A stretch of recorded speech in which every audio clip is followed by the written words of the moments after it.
Hello gamers, and welcome back to another episode of Solo Spelunking. So as you can see, I am back in my gaming den and I'm pretty eager to make a video, and you can see from the setup here that I will be continuing my The Bat of Fallcrest adventure. However, this time with a little twist or a little change, because I want to change the system. The Bat of Fallcrest is ideal to try out different things because it started as a game that I wanted to play with a minimalist system. And what I will be doing today, I will be trying out a system created by a fellow YouTuber, Magehammer, from Magehammer's Game Table. So he created his own system. It is called Delves and Dangers. It is a rules-light fantasy RPG, and you can get it from itch.io, and I will link his video on his channel where he showcases this game in this video's description. So if you want to try out this game for yourself, head over to Magehammer's Game Table and look at his product showcase video and get the game. And while you're at his channel, also do check out all his other actual plays, because I think they're really entertaining. As a matter of fact, and I think I already said this in one of my very first videos, actually Magehammer's Game Table was one of the channels that actually inspired me to start my own channel, because he also has this very casual homemade vibe. And Magehammer, if you're looking, I don't mean this as sort of like an insult, but I really like it because this is what I also do. So this is like straight up from the gaming table. There's not a lot of editing going on. It's just playing games on the table, having fun.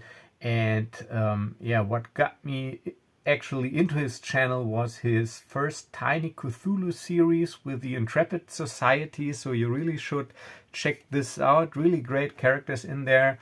I just say Dr. Wickham. Well, anyhow, so this is one of the sources that inspired me to create my channel. And of course, I have to try out his game. So if I make any mistakes, please forgive me. It is the first time that I'm trying out this game. And I will go over my character in a minute here.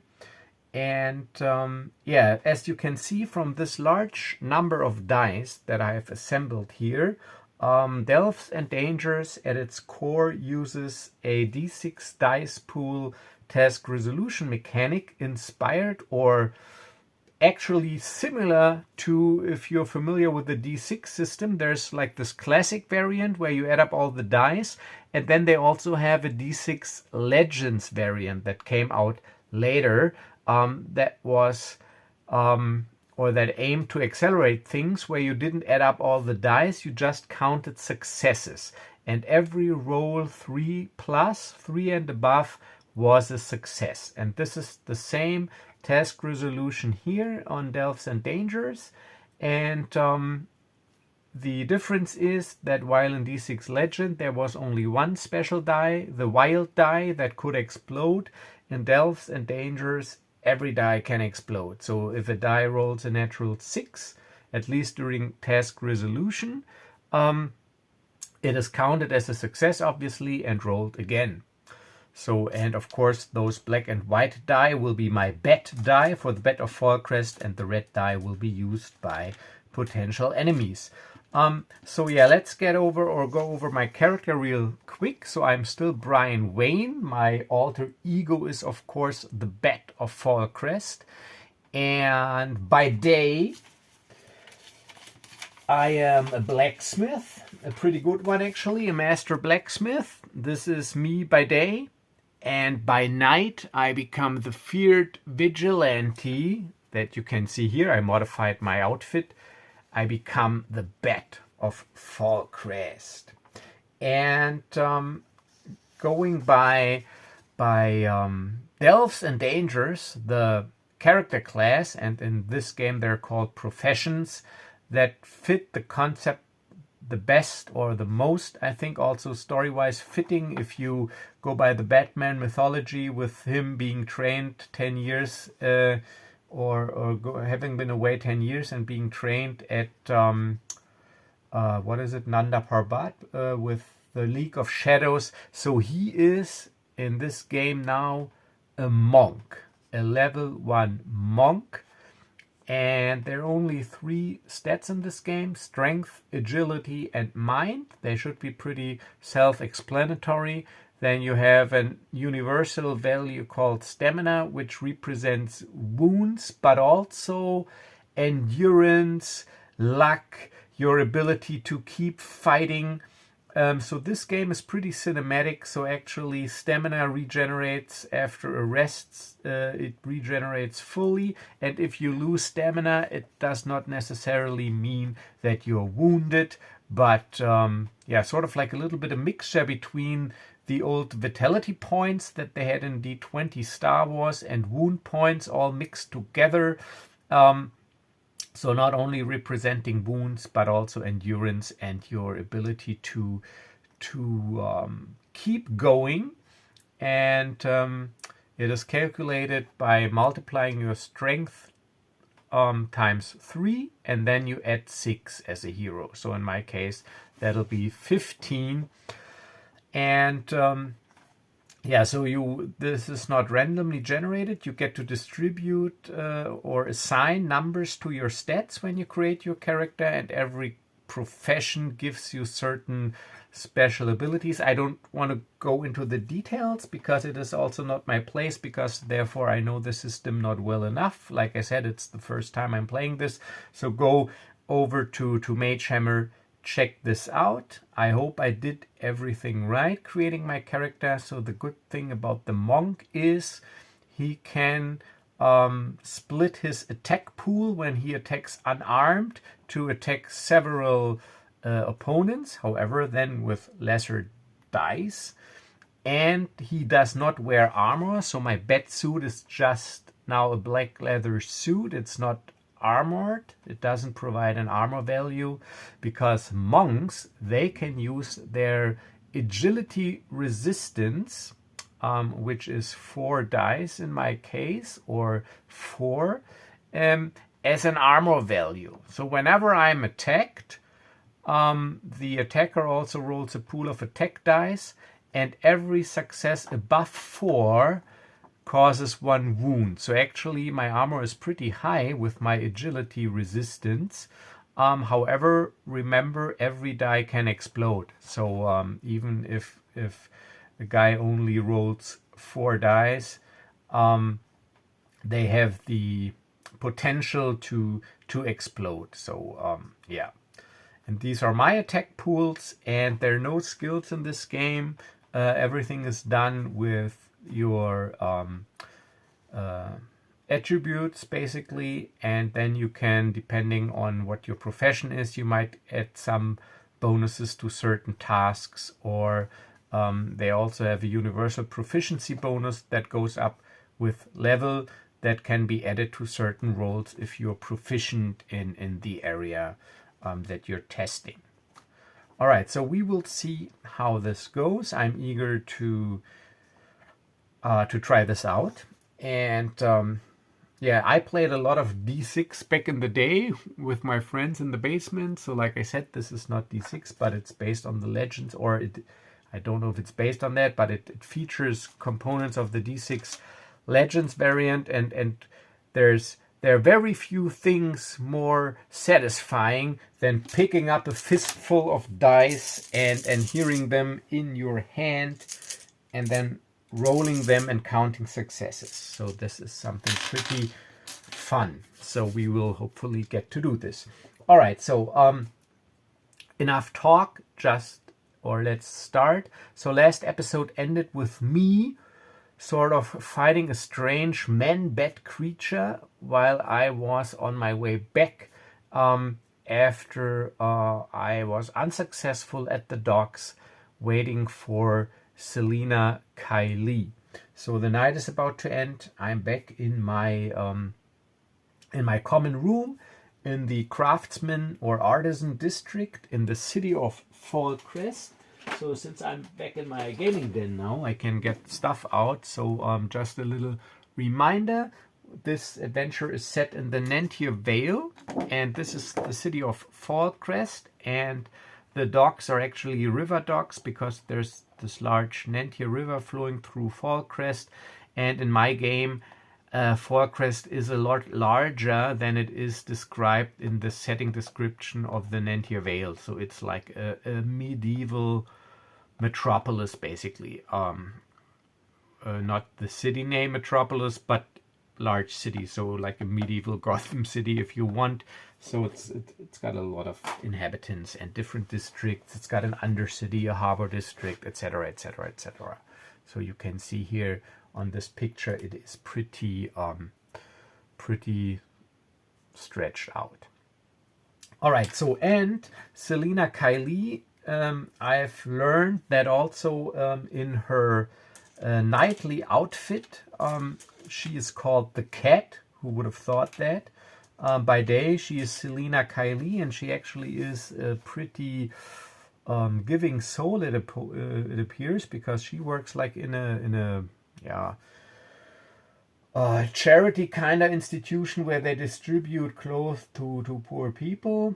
And I have learned that she does not really belong to this group that brings this new drug in. So this is like the overall plot here in this series, but that she was just hired to guide them into the harbor every once in a while, and when they bring new shipments in. And I actually want to have a talk with her about that as the Bat, but so far I wasn't successful. So, but she's also pretty nice and attractive. And Brian Wayne, my daily ego, flirted a little with Selina Kylie, the daily ego of the Cat, and actually she promised to come by my shop the following or this upcoming day, so that we can set a dinner date. So she does not know, of course, that I know that she's the Cat, and of course she has no clue that I am the Bat of Fallcrest, but we ran into each other once in the first episode, I think it was. All right, so that's the setup. So I reach my common room in the artisan district, and actually I was also pretty going by this new system. Now I was pretty exhausted. The battle was taxing, so my bat suit, he's got a couple of slashes, and I got bruises and cuts. But just like in the Batman mythos, I take care of my wounds by myself. So my body is sprinkled with lots of little burn marks where I cauterized wounds with glowing iron, and also a couple of scars where I was sewing knife wounds or whatever. So this is what I will be doing now. I will tend to my wounds, so I will try to clean them as best as I can. I always got a bowl with fresh water in my room, and clean my wounds. And then I get out a sewing kit, which I also have in my Bat utility belt. So you can see this here. I got a sturdy leather belt with different pouches, and that includes various helpful things, and also among these things is a sewing kit. So I'm stitching up my wounds, basically gritting my teeth as I do it, because it is of course unpleasant. And then I rest. I stow away my bat suit and I rest. And the next day I wake up, my stamina is restored, so I wake up full with determination and vigor to continue. But before I can head out again as the Bat, I head into my shop, into my smithy. So now this is how I look like, and I am eagerly awaiting Selina Kylie's visit. And indeed, she visits me in my shop. So shortly before noon, she comes by, and yeah, she talks to me. Oh, hi there, Brian. I'm glad that you're not out for lunch already. Glad I made it. Well, Selina, I'm glad as well. Nice to see you. Welcome. Well, do come in. Take a look around. This is my workplace. So I've seen your workplace. Now it is your turn to take a look at mine. Nothing special, really. The usual, forging some weapons for the town guards, horseshoes, couple of simple tools, pliers, whatever. Keeps me busy and, yeah, allows me to live a modest lifestyle. And she smiles. Well, nothing wrong with a modest lifestyle. If there's anything I am used to, it is the fact that you have to basically fend for yourself. So, yeah. Well, I'm sorry I couldn't make it last night. Like I said, I had plans, but now I'm here to make good on my promise, and I wanna, yeah, actually, I would be pleased or excited to go out with you to dinner. So what about tomorrow night? Tomorrow night? Well, sounds great.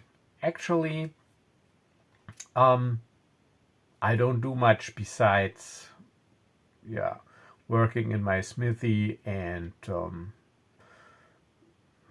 let's put it this way. I think I can fit you in my schedule tomorrow night. And I smile. Well, this is great. And do you got a special or a favorite place you'd like to go to?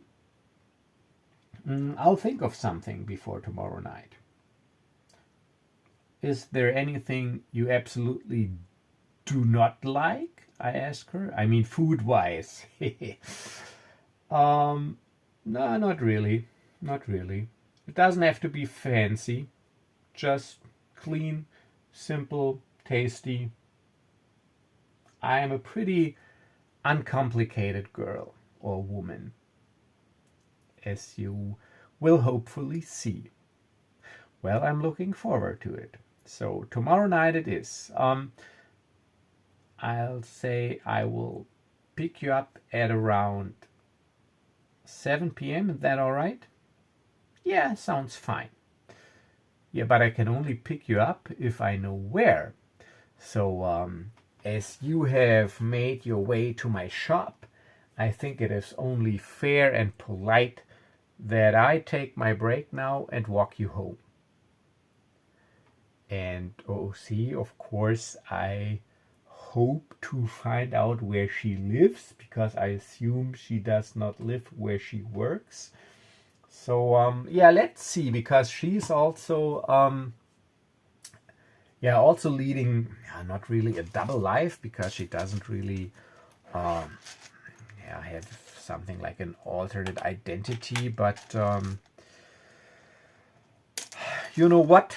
Let's just stick with the D6 here, just use a simple D6 oracle, and if I roll 5 or 6, she will let me walk her home. So on a 5 or 6, I can walk her home to hopefully or possibly discover where she lives. It's a 4. So she goes, well, I don't want to keep you too long, and, a woman has to keep a few secrets. We will meet at the marketplace. You can pick me up 7 p.m. Fallcrest, Main City Marketplace. at the notice board. All right, then the notice board it is. But even if I can't walk you home, I'll still take my lunch break now. So I can at least walk you to the street. All right, I don't say no to that. So I walk her out and then I watch her leave.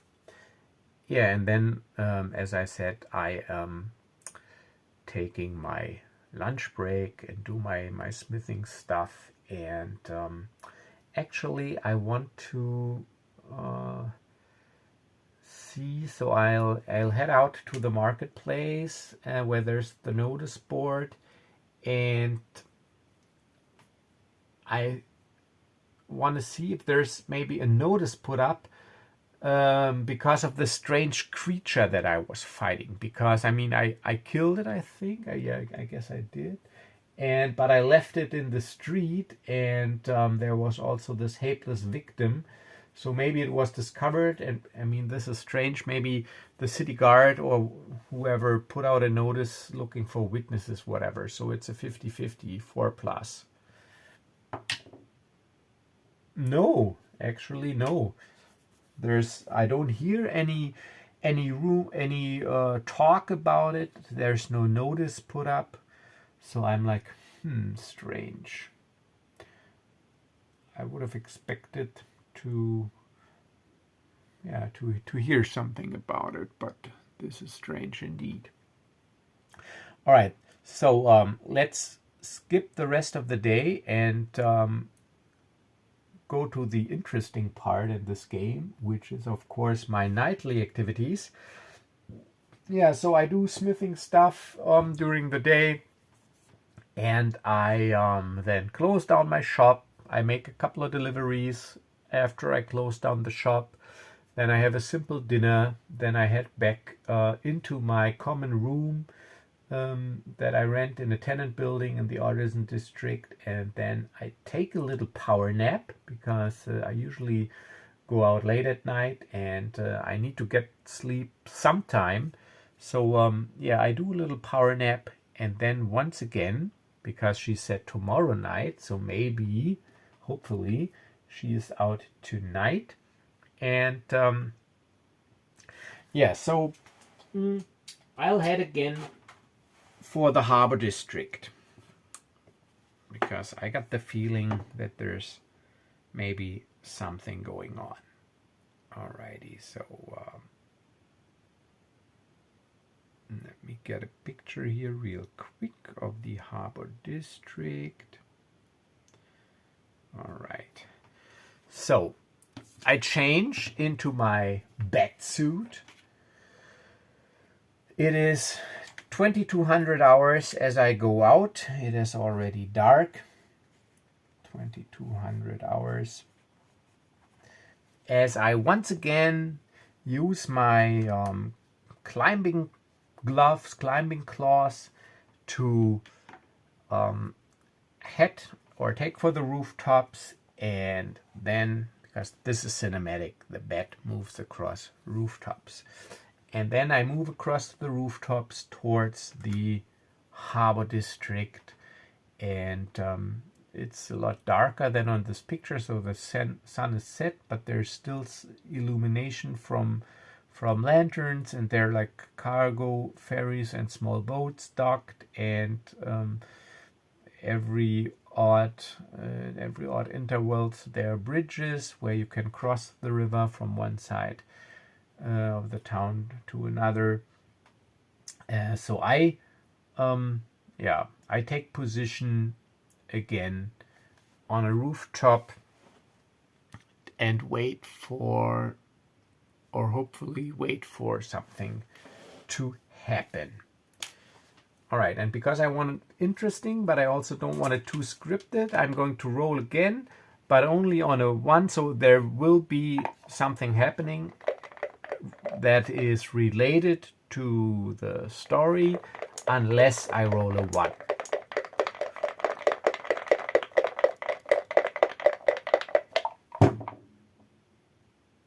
It's a 2. Ha! Lucky me.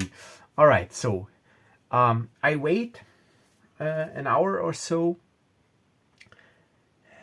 Maybe now it's 11:30, around 11:30, as indeed it is pretty dark, and there's an area of the harbor district that is not illuminated because it's not really in use anymore, and it's also actually not accessible to the general public. And this area is pretty dark, and I look over there, and indeed there's a small light slowly moving, like a lantern, but it is like a hooded lantern. So this light, it only goes out into one direction, so depending on, so it's there, then it disappears, depending on how the person carrying the light is moving or standing. But this is enough for me to alert me, so I head over there and try to make out some details. All right, so and I'm actually looking for something here now. Just 1 second. Some sort of miniature representation. Oh, there it is. All right, so yeah, it doesn't really fit the scale very well, but that's all right because I'm just using the grid as a basic representation or abstract representation. So I will be using this HeroClix Batman miniature as my character. All right, so as you can see, I'm moving a little bit away now from this purely simple approach with the wooden tokens, and this will be my character because it is, so this is a batarang, and yeah, of course the suit, my suit is black and not gray, but I don't have or I didn't find it at this short notice, a black Batman handy right now, but the cowl and cape, it all fits. So this will be me when it comes to miniatures. All right. So, yeah, I am heading over there, looking, and indeed, as I am on a rooftop, I jump onto a balcony so that I'm a little bit closer to the ground floor, and I look, and there is a woman in a black leather outfit, hooded cloak, and this is the woman I fought the very first night when I heard about these drugs and when I was scouting out the harbor. And I'm pretty sure this is the Cat, or Selina Kylie in her outfit. But because I also, as Brian, grew a little fond of her, I don't want to I want to talk to her. So let me get up a picture here of her, because she was also, I think, fighting with daggers. So I got a nice picture here. All right, so this will be, or this is how she looks like. Let me see if you can see this all right because of the reflection. So form-fitting black leather clothing, but this is a little sturdier. So this is actually like light leather armor, also hooded cloak, and an elegant, this is not really, it's like a mixture between a short sword and a dagger, not really a rapier, and very elegant, deadly looking weapon. And yeah, this is her outfit, and she indeed is holding a hooded lantern and heads for the dock where she can then, or she could then signal out onto the sea or the river to guide a shipment in, if that is her intention. So, and then I jump down from a rooftop so that I'm actually jumping down right in front of her. And now we also get a map out. So this is pretty versatile. This is, once again, the Big Book of Battle Mats from Loki Battle Mats. A very nice product, very convenient. I also got the sci-fi version.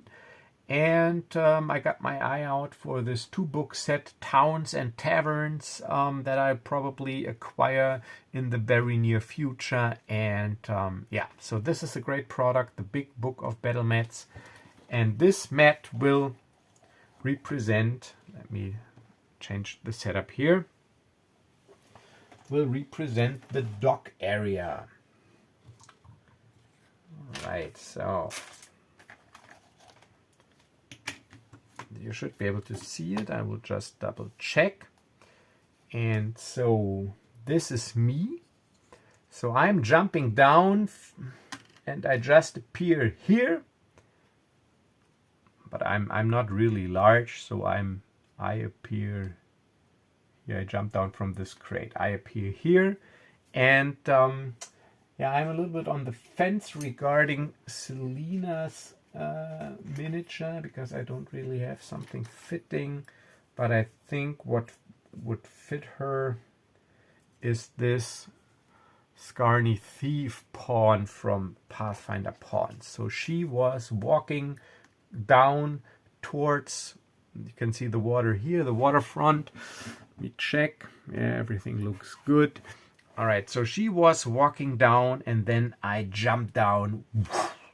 And of course, for theatrical effects, when I jump down, I always like stretch out my cape so that it's flowing, and then I land. And you know, like from the Batman animated series, this pose when he basically goes onto his knee for a very short second and is basically all cape and cowl and then rises. So this is my theatrical entry that I do, and then I just address her with my Batman Bat of Fallcrest. Not that I get a copyright strike here because I'm using the term Batman. No, the Bat of Fallcrest. Yeah, so with my Bat of Fallcrest deep voice, which is actually not that good on the throat, I go, "You are the woman called the cat, aren't you?" And she goes, "Nice entry. You again. What is it you want this time?" And I'm warning you, this time I am prepared. I will not be so easily be beaten. "I want to talk." "Well, I'm listening."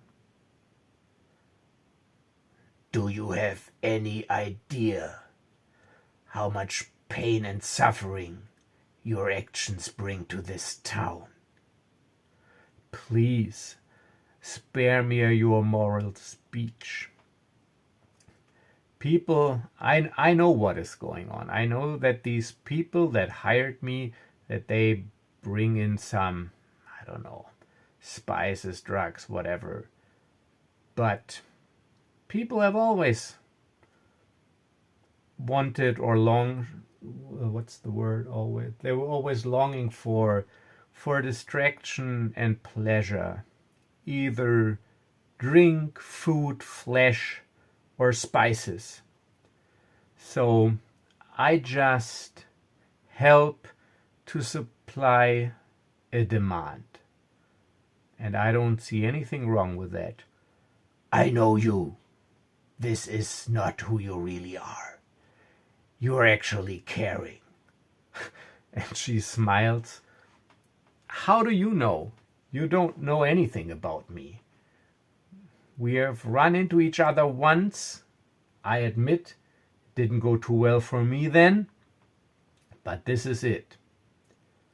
Do you know what methods these people use? Should I care? Yes. Then please enlighten me. They're organized groups of thugs that forcefully or ruthless target commoners in the streets, the weakest of the weak, the poor, the beggars that can't fend for themselves. And they force them to swallow this drug by force. This is how they create the demand. This drug, it seems to be pretty potent. It's gotta be. Otherwise, it wouldn't make sense to force people to swallow this drug if it does not make them immediately addicted to it. And then they're forced to get it or their lives are ruined. So actually, these people you're helping, these people you're working with, they target the very people that you also work to support and protect. And now she's a little puzzled, I think is the word, because you gotta elaborate on that. It sounds like you make a lot of assumptions. No assumptions. I know who you are. I know what you do. Oh, is that so? Yes. Then please enlighten me. You are Selena Kylie, and you work in a charity institution, distributing clothes to poor people. Actually, you're helping the people of this city by day, but then by night, you work to ruin everything you are trying to accomplish. And now she falls a little bit silent. Or she falls silent and looks a little bit uneasy.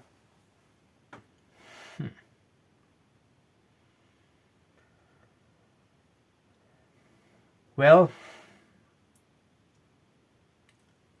I will not confirm or deny or say anything about what you just said. But what you told me about these people forcing people to take this drug. Sorry, this is because of my Batman voice. My my throat is a little itchy now. Can you prove this? Or is this just talk? I have an eyewitness account, an eyewitness report. But, of course, I can't prove it otherwise. But I'll have a suggestion. Either you come with me this night. We go out into the streets, into the slums, out on patrol. And if we are lucky, we will see this practice in action. Or you do what you came here to do. You let them bring in the shipment. But I will watch, I will follow to see where they take this new shipment, and then you will confront them with this. And then we will see how they react. And if they react badly, I will be there to protect you. Oh, what are you now? My dark knight in dark armor? Don't you think I can protect myself? You probably can, but I don't want to take any risks. All right then. Okay, let's roll. What would she do? Would she I think it's the better course of action would be that she continues what she came here to do, so that they don't become suspicious, and then yeah, like the bat said, she will confront them with it. And this is also a good idea to see if they found a new warehouse. You know, if I'm not here at the docks, they will get suspicious. I'm not saying that I believe you, but if what you say is true, and this is really how these people operate, I don't want to be a part of this. In that regard, you are right. So we will do the following. Like you said, I will continue what I came to do, and then we'll see where they take the shipment. I'll confront them, and then we'll see how they react. All right then. I'll be in the shadows. And with that, in an agile and parkour-like manner, I jump onto the crate, jump onto the balcony with my climbing claws, and somersault onto the balcony, and then I disappear on the roof. And she just goes, "Gotta admit, nice moves you got there." And then she heads towards the docks, and she signals with her lantern, and after a short while, people appear with a small boat. There's a small boat coming, and on this boat there is this nasty looking fella. Let me get some nasty looking fellas out. This nasty looking fella, I'll show them to you up close in a second. And another one. Yeah, this nasty looking fellow. All right, so yeah, this guy, there's a balded guy in some, let me check this. Yeah, I think a balded guy with a dark brown reddish leather armor and wicked daggers.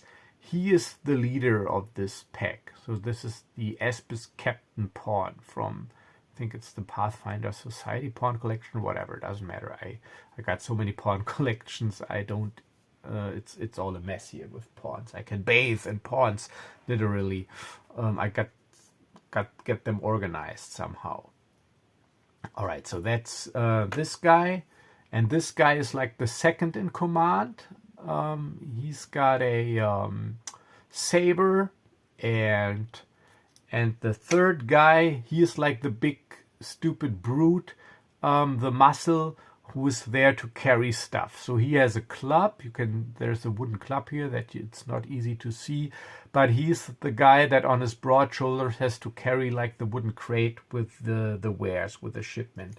So this crew is arriving. So they're docking a small, wait a minute. Yeah, a small cargo raft, ferry, whatever appears. Oh, it's like this. And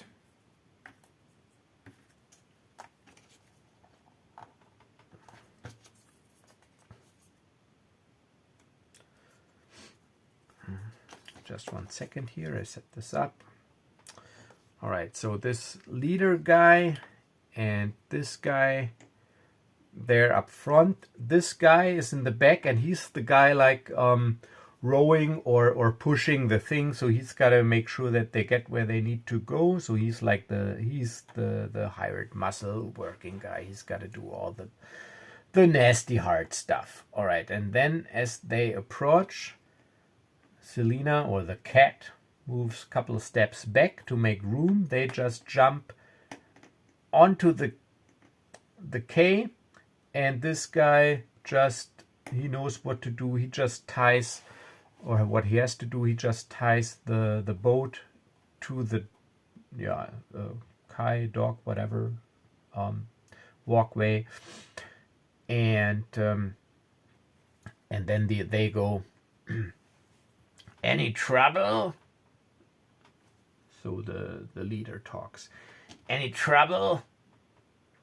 And Selena goes, none at all, as usual. Great. So, we got a new warehouse. All right then. Yeah.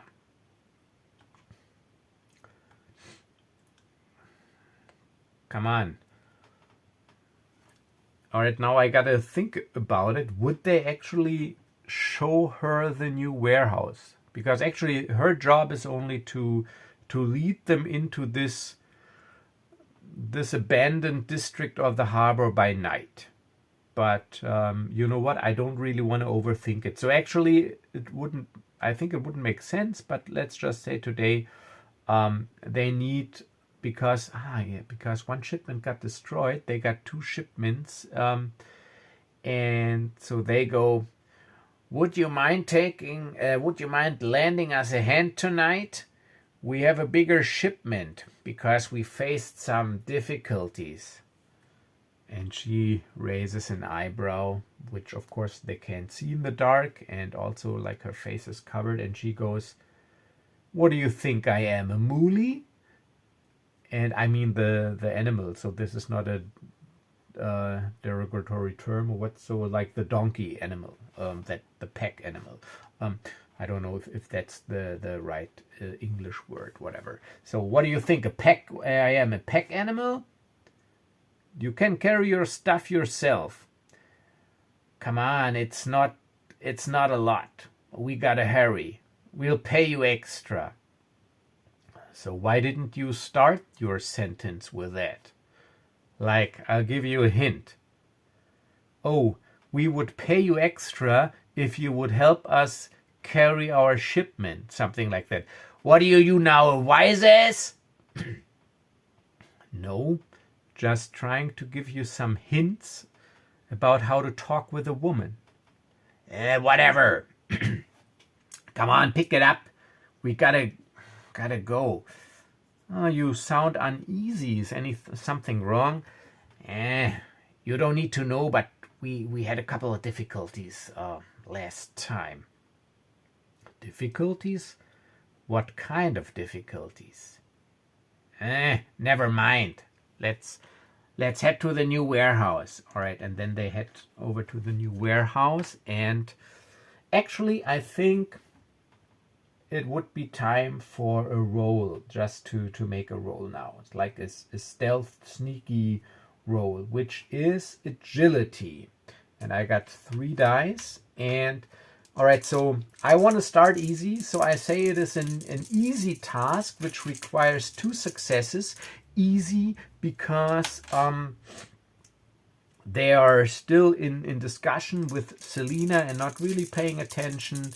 So yeah, so it's an easy task, meaning I need 2 successes, and everything above 2 is a success. However, maybe it's not that easy with agility 3.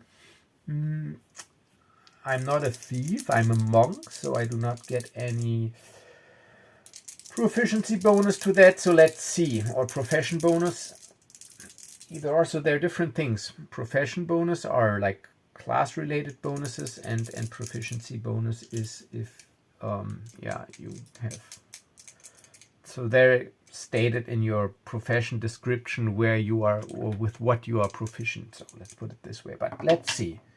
Oh, damn it! 1-1, so only one success. I needed 2.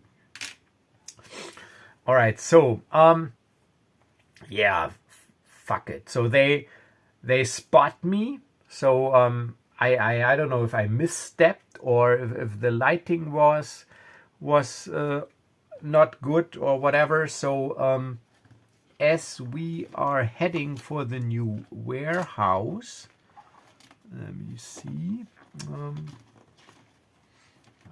There's like this map.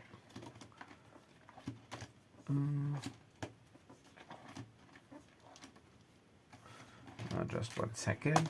5152 was what I was looking for.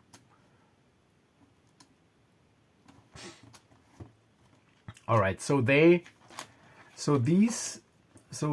buildings. This is still the abandoned harbor district.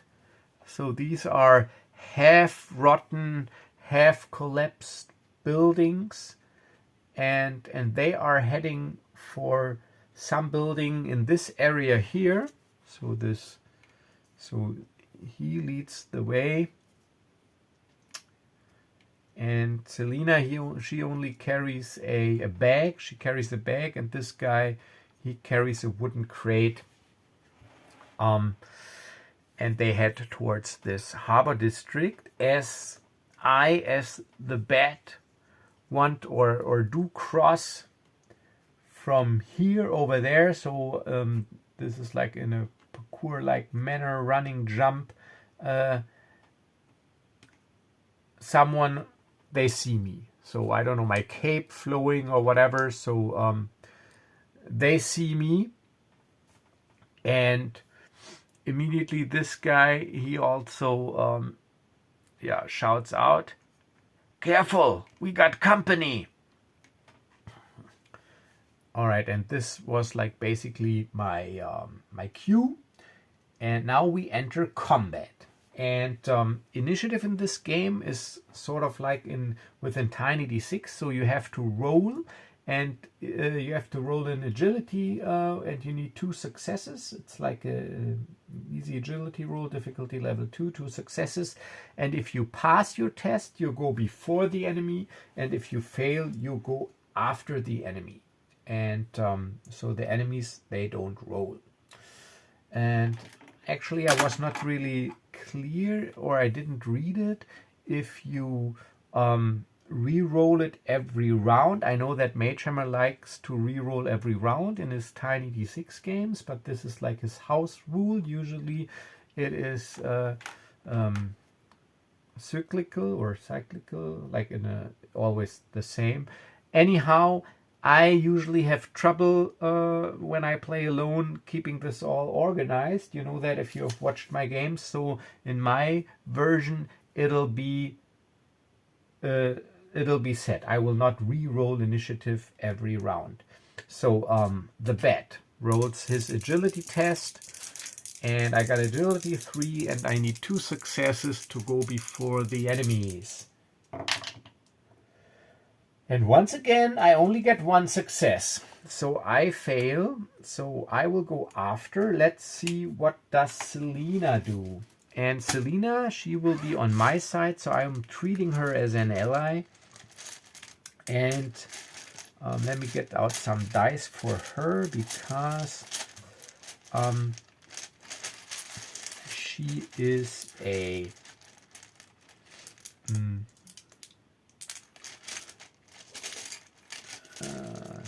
I think it is fitting if she will get purple D6. All right, so these are hers. And let me stat her up real quick. I'll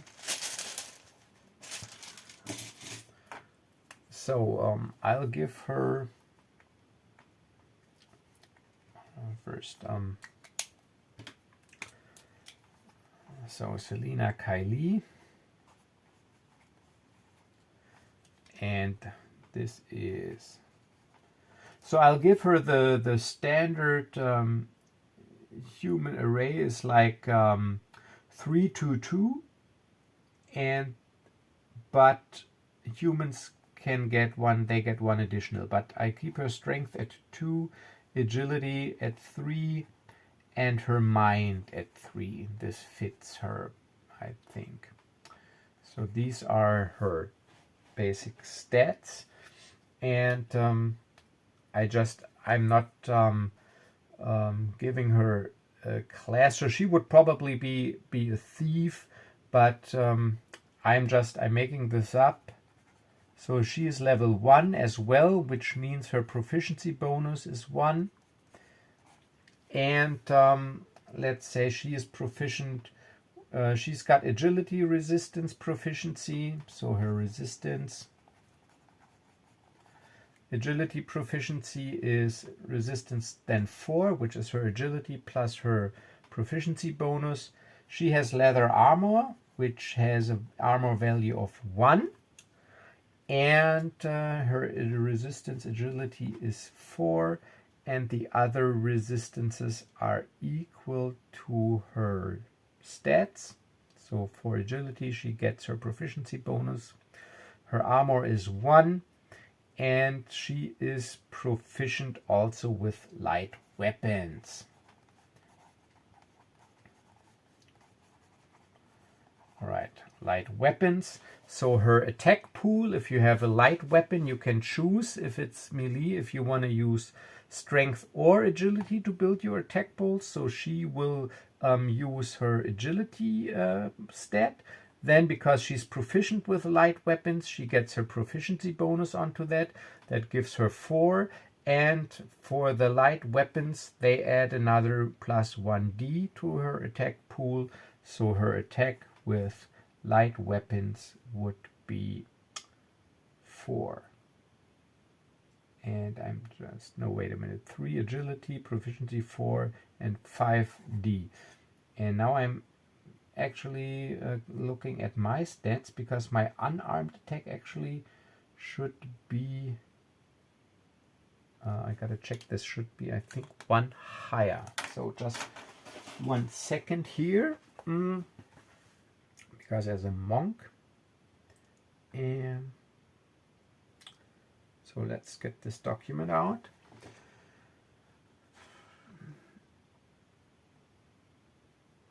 Alright, so as a monk, martial arts, unarmed attack pool, agility or strength plus proficiency bonus plus 1d. No, and 1 additional.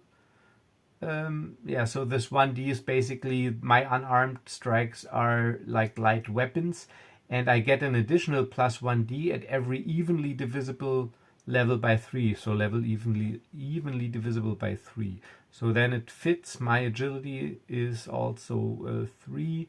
My proficiency bonus is 1, and 1d I get because they're light. So basically my unarmed strikes are just like light weapons. So this is why we get the same. I was thinking, didn't I get another bonus? But this was only when I can divide the level by 3. So I don't. So that actually fits. So we should have the same. Oh, and her stamina is her strength times 3 plus 6. 2 times 3 is 6, plus 6 is 12. Stamina is 12. Alright, and let's see if she goes before or after the enemies. She rolls also. You know what? Because she is within this group, and they think actually that she is with them, I'll grant her a plus 1d bonus on this roll. So she's got 4 dice, and she needs 2 successes. And look at this. All successes and even the 6. Oh, it would explode, and I forgot but I didn't think I rolled a 6 with my other guy, with the bat. Of course, it's not the other guy, it is the bat. Okay, so she goes before. So the order of battle will be Selena, or the cat. Then the goons, and that'll be the leader. And the first mate, I call him. And then we have the brute. And then it'll be the bat. So we have the cat and the bat. All right. Now let's stat these guys up real quick. So they have the leader. He's got a medium. No, he's got a light weapon too because he's got this dagger. So he's got 2 agility or strength. So they got all 2. So he's got 2 plus 1 for the light weapon. That is 3, and he's also proficient with it. That is 4. He's still within the +1 range. So he will attack 4D. And he's also got armor 1 because he's wearing leather armor. The first mate, he has a medium weapon, a saber. That is 2D bonus. And also strength of 2D. And the proficiency of 1D. So actually he is 1D higher. So he's got 5D. 2 strength, 2 weapon, 1 proficiency. But he does not wear any armor. So see, he's just wearing normal clothing. So his defense value is actually 0. So armor 0. So, and the brute, he's got strength 3 because he's the brute. And his club, it's a light weapon. And so that is 4, and he's also proficient with it. So he also attacks 5D. He also has armor 0 because, like you see, he also does not wear armor. And stamina, because those are NPCs, they don't get the +6, so they just have 2 times their strength. Their strength of these 2 is 2 times 2. They got stamina 4. 4, and the other one 4. And the brute, he's got strength 3, so his stamina is 6. And as Magehammer states in his rules, this is like the assumption that like humanoid they use, but you're totally free to assign them staminas that are fitting with the story. And if I'm not getting this wrong, you have to get at least that many successes as they have armor, and every success above that causes damage. So actually with armor 0, every success will cause 1 point of damage. But they all go before me, so we will see how this goes. So this is the setup. So they go like, we got company, and they sort of get their weapons out, and they assume some sort of a combat position. As Selena, of course, she sees all that and she reacts to that, and now she makes a judgment call. She takes sides. I mean, this is her city after all, and even though she hasn't verified what the bat said, he seemed pretty well informed because what he told her about her. So she's taking sides now. She is with the bat, at least in this combat. So while they are all focusing on the bat, she uses this confusion and gets her elegant rapier out and just thrusts at the brute. And she's got an attack value of 5, agility 3, 1 light weapon, and 1 proficiency. Yes, 3, 5. And everything above a 1, above 2, so 3 plus is a success. And I gotta remember, 6s explode. Oh, look at this, look at this. All successes, 1, 2, 3, 5 successes and 2 that explode. This is great. So 3, 5, and I get to reroll these 2. Yeah, and 6. That is all I need, because he only has 6 stamina. So this is also pretty cinematic and a little gory, I have to admit. So they look up, they all look up. He's on the roof, get ready. And as this guy looks up, he tilts his head slightly upwards. Selena, with one hand, grabs him at, he still has a couple of hairs in the back of his head, grabs him, and with the other one runs her elegant dagger sword type right from the back through his throat. It sticks out in the front and pulls it out, and he just goes down. And these guys go, what? And now it's their turn. They all go. The brute, I can cross him out. He is done. And now they're a little bit, they're actually shocked because this guy is done, and now they find themselves,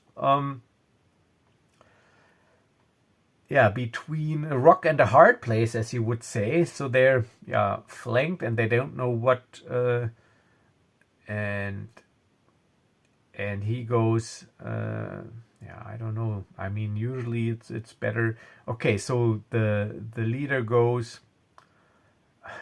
we take the woman first. Get her. And so you can, as it is common, you can take a move and an action in Delves and Dangers. So they just move a little bit closer, and it does feature opportunity attacks as well. So they move closer. The leader, he attacks. He's got a dice pool of 4. Because of light weapon and proficiency and 2 agility, dice pool of 4. However, Selena, she only has an armor of 1, so he needs at least 2 successes. But sadly, their dice can also explode. But these are 2 successes. 1 is negated by armor, so Selena suffers 1 point of damage. And her stamina was 12, and now it is 11. So he slashes at her with his dagger type weapon, but she just ducks and parries, and this just costs her 1 stamina because it's like a little bit exhausting. So she's not wounded, she ducks and parries. And now the first mate. But the first mate, he's got 5 dice.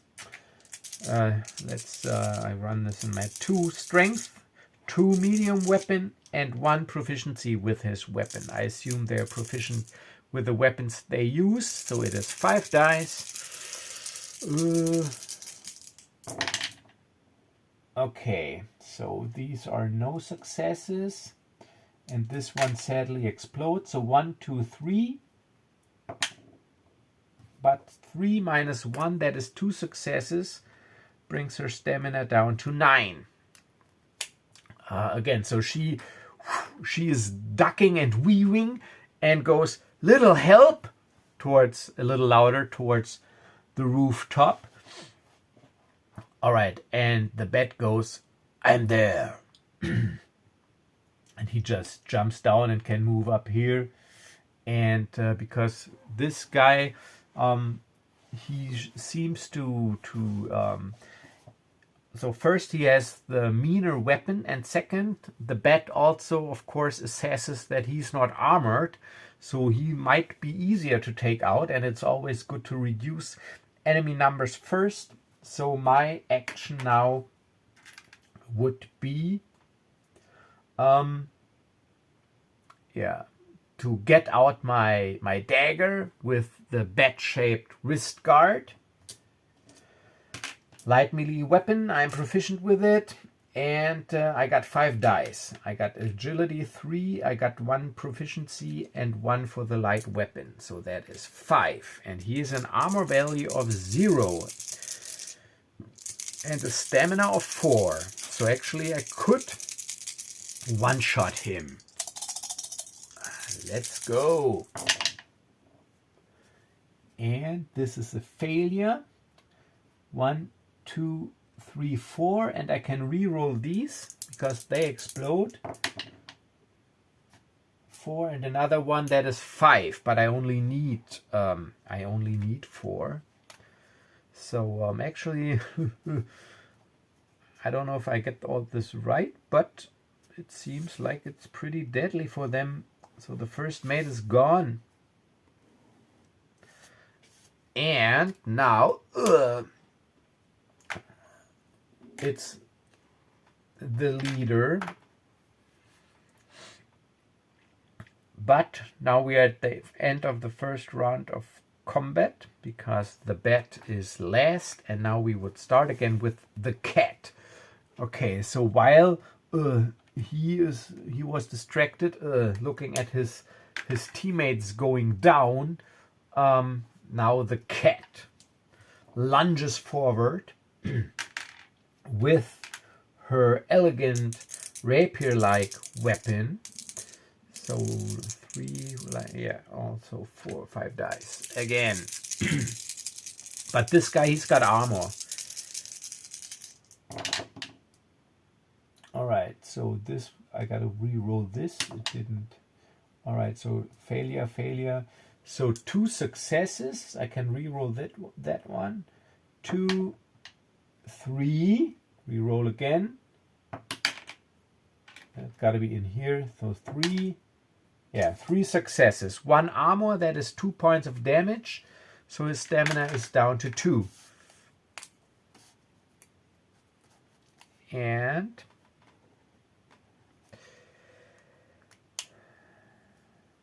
now it's his turn.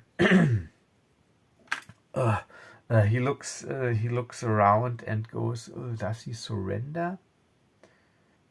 I mean, his stamina is 2, but I mean, he doesn't. I mean, if he surrenders, okay, so he. I roll it. 1, 2, 3. He surrenders. Yeah, he surrenders. All right, so he drops his weapon. So it's his turn. So he looks around. Here's this strange guy with cowl and cape, and this woman that moves like a cat and just killed his guys, and he drops his knife and goes, I give up. Please don't kill me. That depends. Talk. Yeah, I tell you everything I know. What do you want to know? We want to know a lot.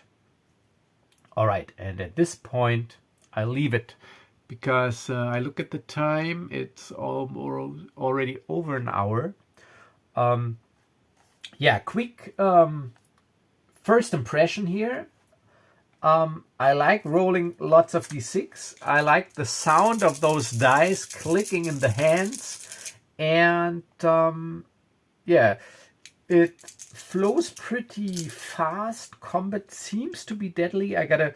I mean, I just made up these stats. I didn't. I just wanted to get this game on the table, so I didn't really read all these bestiaries with all the special abilities. So I think you could, like I said, you are free to assign stamina or whatever as you want. So but to quickly stat up enemies on the fly, I think those formulas, they work nice. And always there's this looming threat of the exploding dice, which can also make the enemies deadly.